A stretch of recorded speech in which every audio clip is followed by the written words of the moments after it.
Mesdames, Messieurs, bonjour à toutes et à tous. Bienvenue au journal. La fièvre de la célébration du 56e anniversaire de l'indépendance est retombée. Place au combat pour le développement avec cette innovation de taille de l'entreprise Cato qui transforme tous les résidus de l'agriculture en aliments pour bétail. La directrice générale du Fonds monétaire international devant la justice française, Christine Lagarde, comparaît jusqu'au 20 décembre dans l'affaire de la compensation financière de l'homme d'affaires français Bernard Tapie. Mais tout d'abord, la situation des maladies non transmissibles passées au laser par les membres du réseau des parlementaires en santé, population et développement. Réunis en atelier vendredi dernier à Ouagadougou, les députés voulaient avoir une photographie de la situation afin d'adopter des textes en faveur de la lutte contre ces maladies. Des maladies liées à nos habitudes alimentaires qui ont besoin d'être revues et corrigées, d'où la sensibilisation menée à travers ce genre de rencontres. Reportage d'Aouda Ouattara, Yolande Lompo. Véritable problème de santé publique, les maladies non transmissibles sont en train de gagner du terrain et sont le plus souvent mortelles.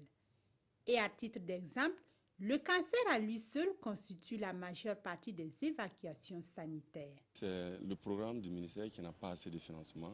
C'est les maladies qu'on a, soit par suite de comportement ou de situations comportementales ou suite à l'alimentation ou à d'autres maladies génétiques.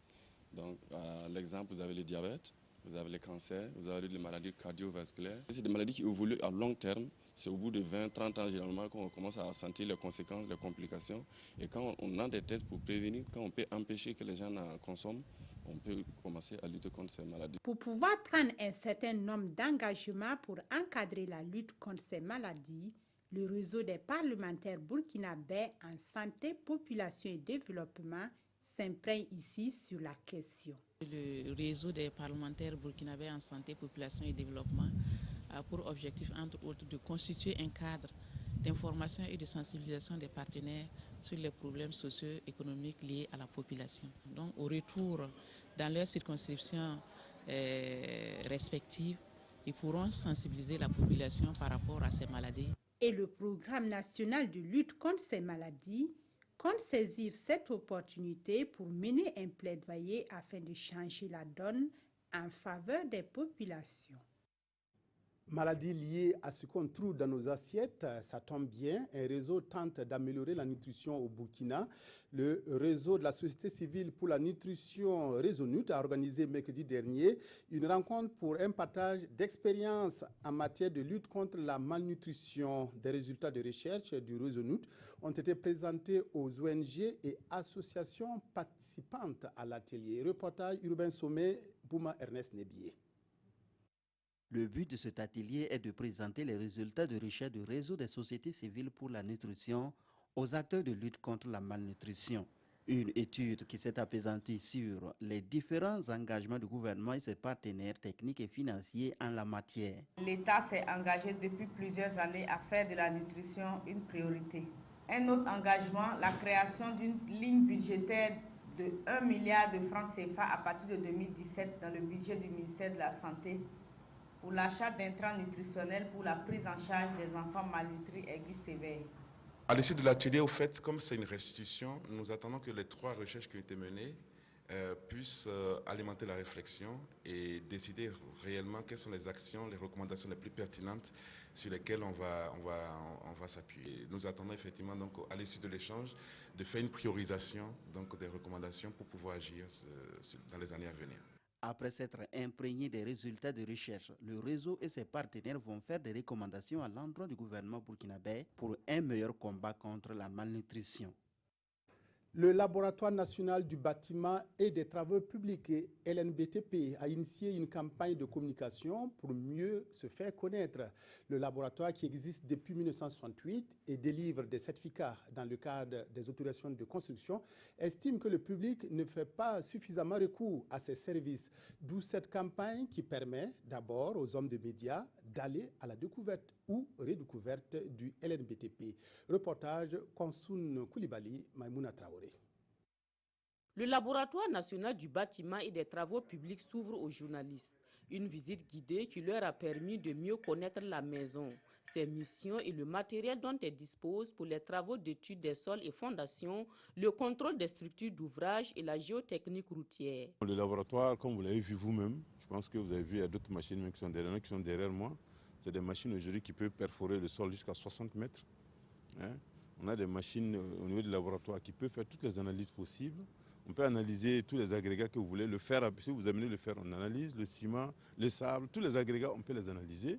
Nous analysons tous les bitumes, le goudron que vous voyez dehors, on les analyse ici. Tout ça, nous en avons. Des dispositions pour assurer la qualité, la durabilité et la sécurité des ouvrages. Le laboratoire fait des prescriptions. On fait une étude, on dit, bon, voilà comment, par exemple, la route doit être construite. Mais souvent, pour des raisons économiques, pour d'autres raisons, très souvent, la route n'est pas construite selon les normes que le laboratoire a édictées dans ses rapports. Vous voulez construire un bâtiment R+3, vous demandez une étude de sol de R+3. Quand le laboratoire fait le sondage, vous partez, vous construisez un bâtiment R+5. Évidemment, vous voyez que la stabilité du bâtiment est mise en cause. Normalement, quand on construit un bâtiment, ça doit durer au moins 50 ans. Malgré le monopole qu'il détient dans les essais en génie civil, le Laboratoire national du bâtiment et des travaux publics est contraint à sous-traiter avec certaines entreprises. Mais le directeur général reste convaincu qu'avec le programme national routier et les sensibilisations des populations, le laboratoire sera beaucoup sollicité. C'est pourquoi il envisage créer des délégations régionales, consolider ses prestations classiques et moderniser ses capacités opérationnelles. Le projet Jeunes et gouvernance post-transition au Burkina s'achève et une réflexion a été menée à l'initiative de la Fondation internationale du Parti du Centre en Suède et l'Institut général Timoko Margarango pour la gouvernance et le développement. Cela s'est passé samedi dernier à Ouagadougou. Réflexion autour des moyens d'accompagner la jeunesse dans sa quête de liberté, mais aussi dans son combat pour un mieux-être. Le tout est de faire de cette jeunesse un acteur du développement. Reportage Pamadrogo Jansongo, Yolande Lompo. Ces jeunes ont pris le train en marche et sont désormais au cœur des débats sur le développement national. Aidés par la Fondation internationale du Parti du Centre et l'Institut général Timoko Margarango pour la gouvernance et le développement, ils sont devenus des acteurs dans la gouvernance post-transition. En termes de bilan, on peut dire qu'il y a eu des impacts concrets sur le terrain. Les conférences publiques, par exemple, ont permis de sensibiliser davantage les jeunes sur leurs droits, sur leurs devoirs également. Et il y a beaucoup de jeunes qui se sont engagés, n'est-ce pas, à participer davantage en politique. Au plan national, les jeunes ont appris à travailler ensemble, même dans le cadre multipartisan des jeunes issus de plusieurs partis politiques. Et nous pensons que c'est un résultat concret qui peut aider justement les jeunes à renforcer leur plaidoyer, leur influence dans le système politique de façon générale. Mis en œuvre en 2015, le projet Jeunes et gouvernance post-transition au Burkina a une durée de 2 ans. Il s'agit d'un programme entièrement financé par la coopération suédoise. Les groupes cibles principaux de notre action, ce sont les jeunes et ce sont les femmes, que ce soit à travers des partis politiques, que ce soit à travers la société civile. C'est pour encourager les jeunes à en faire partie et de notre côté, à faire un plaidoyer au niveau des décideurs pour leur accorder cette place. La présente rencontre devrait également permettre au pays des hommes intègres de relever les défis des objectifs de développement durable avec le soutien de sa jeunesse. Les jeunes scolarisés sont des piliers du développement sur lesquels s'appuie tout pays pour son décollage économique et social. Il faut encadrer cette jeunesse en mettant notamment fin à la violence dans les établissements et universités. Œuvre titanesque que veut mener le Conseil national pour la prévention de la violence à l'école. Elle a tenu à Lumbila dans l'Ubritenga sa 4e assemblée générale pour faire le bilan de ses activités. Daouda Ouattara, Arunamare, reportage. Bouter la violence dans les écoles et universités du Burkina, la question fait débat à Lumbila, dans la région du plateau central. C'est à la faveur de la 4e Assemblée générale des membres statutaires du Conseil national pour la prévention de la violence à l'école, CNPVE. Évaluer le chemin parcouru et fixer de nouvelles orientations, c'est l'intérêt de cette rencontre annuelle. Aussi bien dans nos écoles, dans nos universités, la question de la violence est vraiment un problème préoccupant Et donc il s'agit à travers cette Assemblée générale de passer en revue ce qui a été fait, de regarder ce qui a été préconisé et de relire l'ensemble des textes également pour les adapter vraiment au contexte d'aujourd'hui. À en croire le coordonnateur du CNPVE, la violence se manifeste à des degrés divers et à plusieurs échelons de l'école burkinabé. Créé en avril 2009, le CNPVE a pour mission de gérer et de prévenir la violence dans les temples du savoir. Il y a quelques années, vous voyez, il y avait des actes de vandalisme, beaucoup de destruction de biens publics et privés, des édifices publics étaient gravement atteints. Mais vous aurez remarqué que ces dernières années, avec justement l'approche que nous avons avec les structures scolaires et universitaires, notamment les organisations de scolaires et d'étudiants, bon, ils sont sensibilisés au sens du bien commun et au retard justement que les destructions la causent sur le plan du développement. La présente Assemblée générale va durer 2 jours. Les acteurs espèrent trouver la parade pour faire de l'école burkinabé un milieu pacifiste. Des tiges de maïs de mil, les fans de haricots et de nibi transformés en aliments bétail. Innovation majeure de l'entreprise Kato qui a reçu pour cette trouvaille le premier prix du président du Faso lors de la dernière édition du FAIRCIT. Une innovation majeure qui a mérité qu'on s'y intéresse et ce dossier signé Roger Bebamba et Zalissa Sanfo nous permet de découvrir le travail abattu par l'entreprise Kato. Des tiges de maïs transformées ici en poudre. Il en est de même des rafles. En fait, ici, rien de tout ce qui est résidu de produits agricoles n'est jeté. Tout ce qui est sous-produit agricole, que ce soit le maïs, le niébé, le mil, l'arachide, tout est transformé. Scientifiquement ou philosophiquement, c'est comme on le dit souvent. Rien ne doit se perdre, mais tout doit être transformé. Cette philosophie est faite science et transformée en réalité à l'entreprise Kato.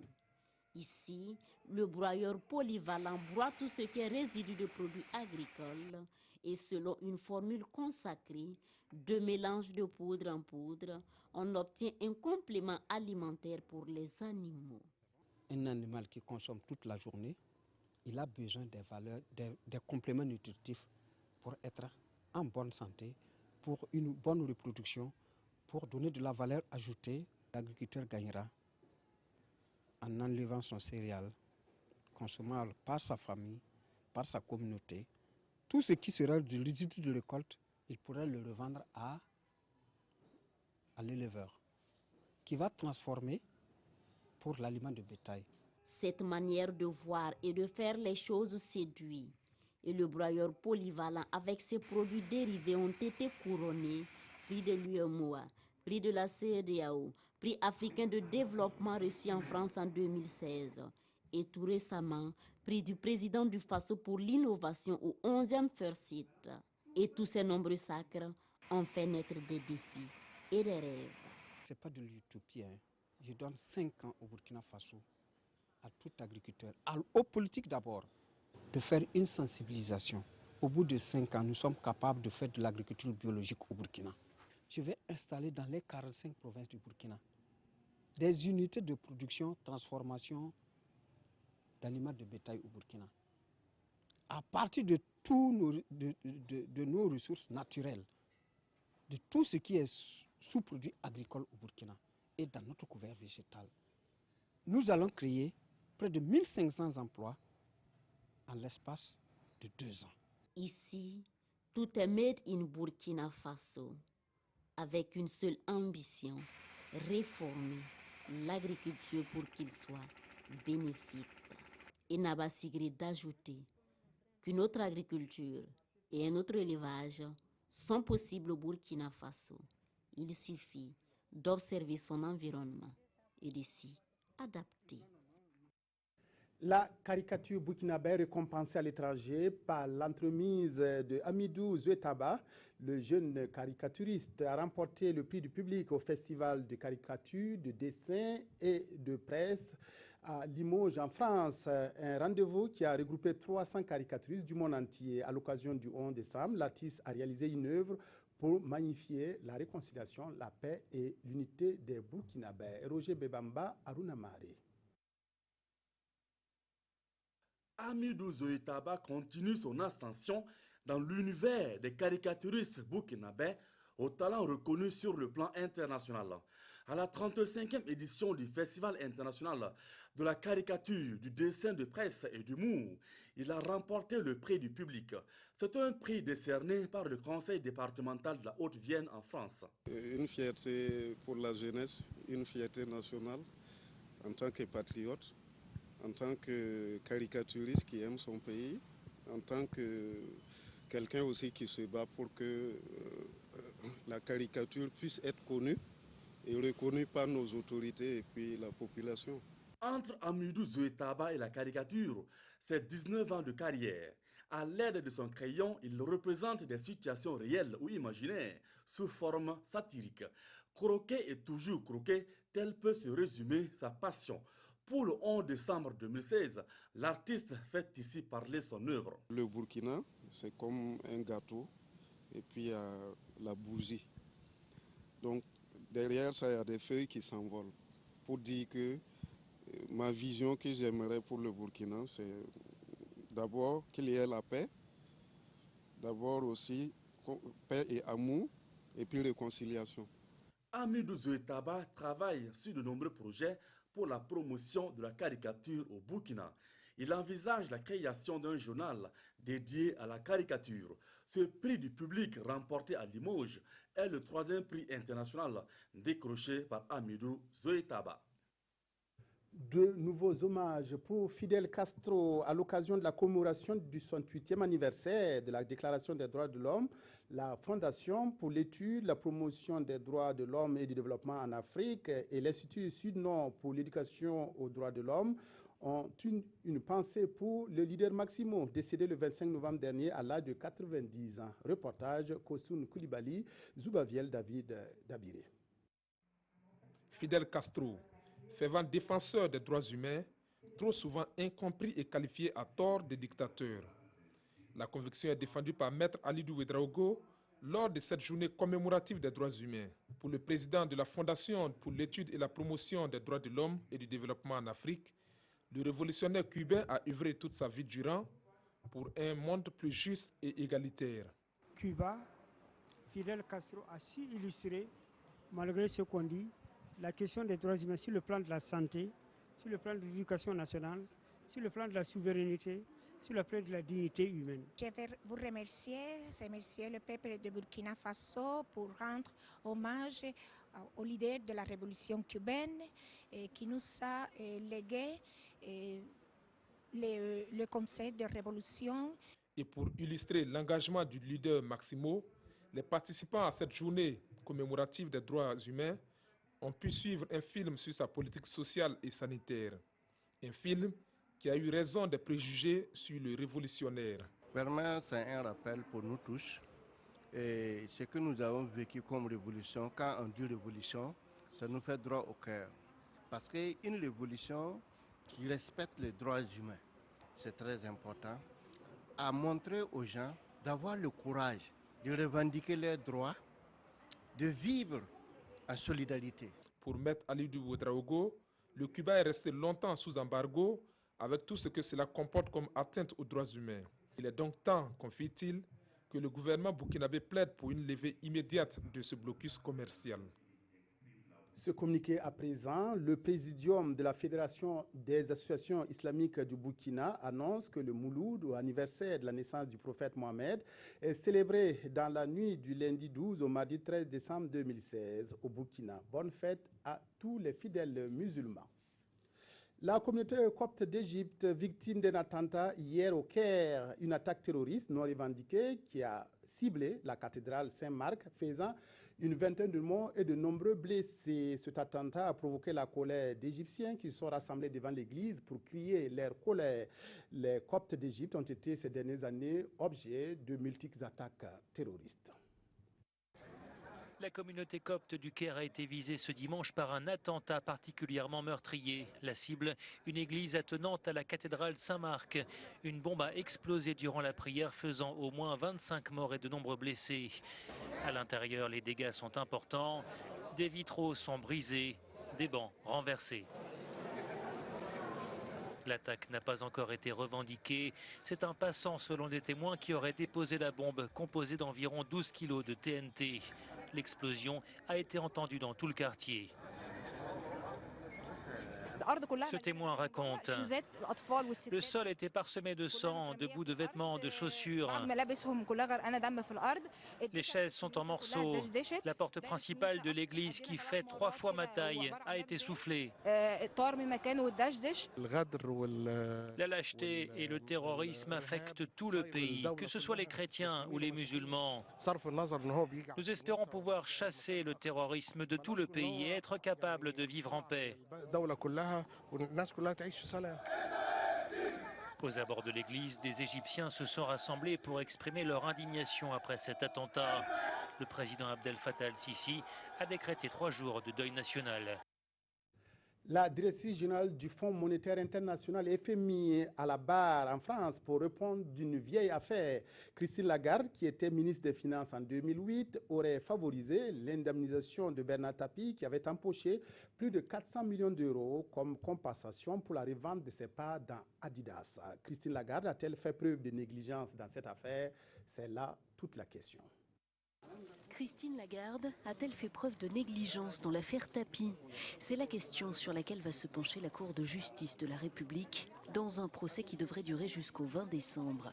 L'ancienne ministre française des Finances, aujourd'hui à la tête du Fonds monétaire international, comparaît pour son rôle dans un arbitrage en faveur de l'homme d'affaires Bernard Tapie.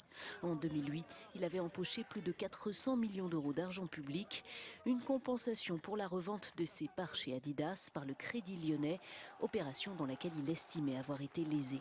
Depuis, l'arbitrage a été annulé et Bernard Tapie sommé de rendre l'argent. Christine Lagarde, qui avait autorisé l'arbitrage et avait décidé de ne pas le contester, s'est dite confiante. Elle risque jusqu'à 1 an de prison. Fin de cette édition, merci à vous de l'avoir suivi. Excellent après-midi à toutes et à tous en compagnie de la RTB.